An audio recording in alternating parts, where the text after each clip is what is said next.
வணக்கம், welcome to solution Tamil tube.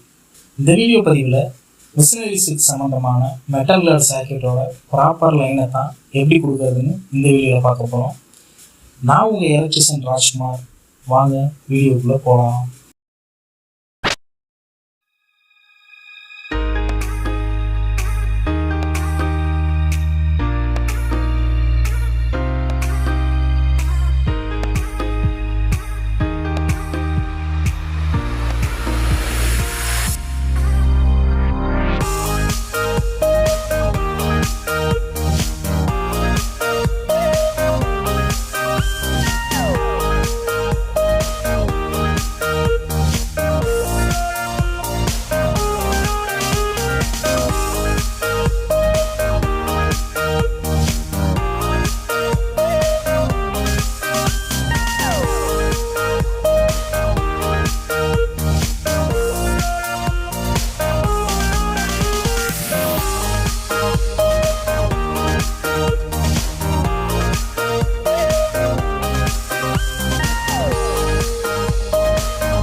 இந்த video பதிவு உங்களுக்கு பயனுள்ளதாக இருக்கும்னு நான் நம்புகிறேன். பயனுள்ளதாக இருந்தால் இந்த வீடியோவுக்கு ஒரு லைக் பண்ணிவிட்டு உங்கள் நண்பருக்கும் ஷேர் பண்ணுங்கள். இதே போல் மேலும் வீடியோக்களுக்கு நம்ம சொல்யூஷன் தமிழ் டியூப் சேனலை சப்ஸ்கிரைப் பண்ணுங்கள். நன்றி, வணக்கம்.